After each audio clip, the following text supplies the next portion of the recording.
Now, when it comes to the world of work, standing up is definitely the new sitting down.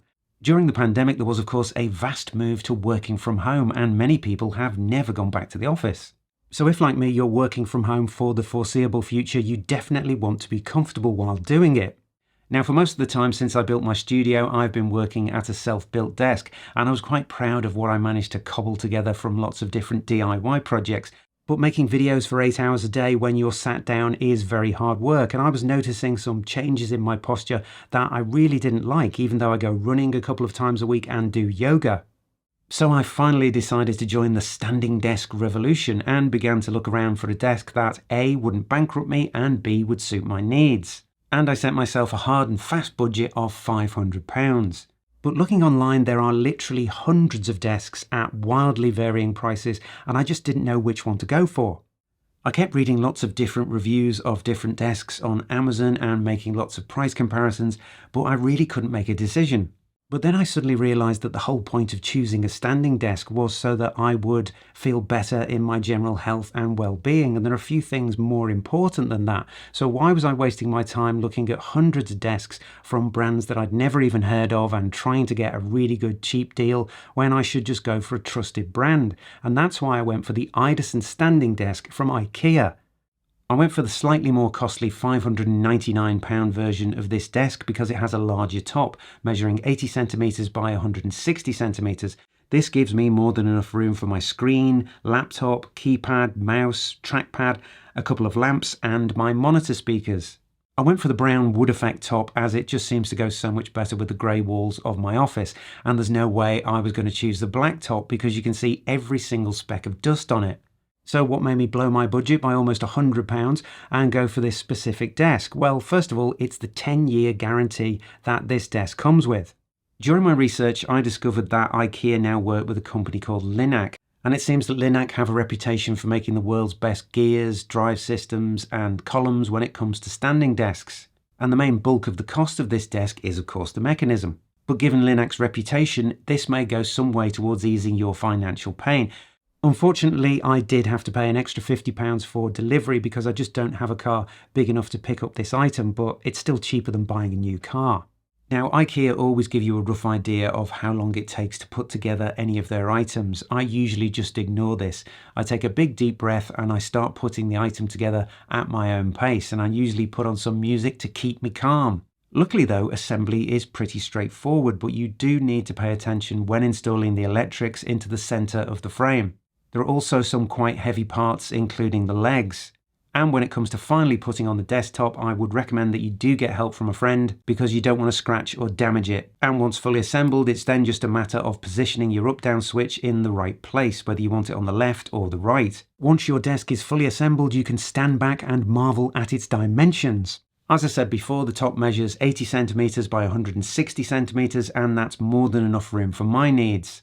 The desk has a minimum height of 62 centimetres and goes to a maximum height of 127 centimetres. And it has a maximum load capacity of 70 kilograms, which I for one am probably never going to be using. And when it comes to positioning the desk, why use an old-fashioned switch when you can use the brand new and improved Idåsen app? It pairs quickly and easily with the button set into the switch.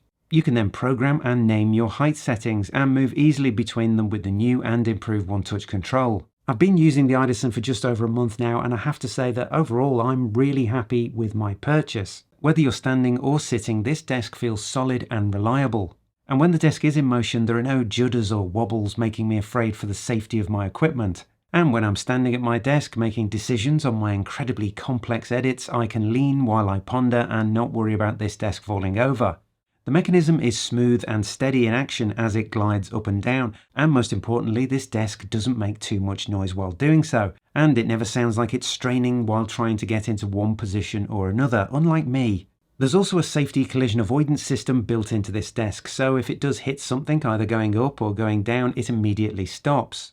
Now at first, and particularly for the price, I thought the lack of a physical programmable switch on this desk was a bit of a downer and also a bit of a cheap move on IKEA's part. And having gotten used to the app now, I can just see how a physical keypad might be one more thing to go wrong on a standing desk. After all, the more you press a switch, the more likely it is to break. And as I always have my phone within reach, I find that I just use the phone now all the time and never touch the switch. Overall, I have only 2 complaints about this desk. First of all, I have a few worries about the longevity of the desktop itself, and I don't think it's going to last as long as the up-down mechanism. That's because it's not actually solid wood, it's several layers of fiberboard with a veneer coating, and it has a sort of honeycomb structure inside. I've already scuffed and marked it a few times in the month that I've owned it, and unlike solid wood, which seems to gain a sort of life and patina over time, I think this will just end up looking really bad. For such a premium price, I really think that Ikea should have gone for solid wood. Also, if I wanted to attach something really heavy to this desk, like let's say a floating monitor stand, I really don't think that this desktop would stand up to that and would look damaged very, very quickly. Now, looking on YouTube, you'll see that plenty of people have bought the base for this desk and then simply made their own top, or they've just bought one of Ikea's own solid wood kitchen tops and cut it to the size they require. And I think that really might be the way to go if you want to save a few £100s. My second and probably far more minor complaint is that the cable management net that this desk comes with really isn't much good. It fits so tightly to the bottom of the desk and is so small that you can hardly fit anything in it. For the price, I think this really is a bit mean of Ikea, and they should have included one of their cable management systems that really don't cost that much. So in conclusion, I think that this is a great desk, but it's slightly let down by a less than stellar top and some very cheap cable management. Now, that 10-year guarantee does go some way towards alleviating my concerns, but does it make me feel that I'm getting value for money? Well, I have to be honest here and say, not really. Maybe I'm a little bit guilty of getting too overexcited at the prospect of owning a standing desk, and I just wanted that adrenaline rush of buying everything all at once and putting it together. But like lots of other YouTubers, if I had my buying time again, I'd probably just buy the base and customize the top to my own needs. It's just a little bit annoying that Ikea could probably still make a really good profit if they included a solid wood top and a £10 cable tidy. But I'll survive because, as we all know, a trip to the Ikea returns department makes a dental appointment look like a bed of roses.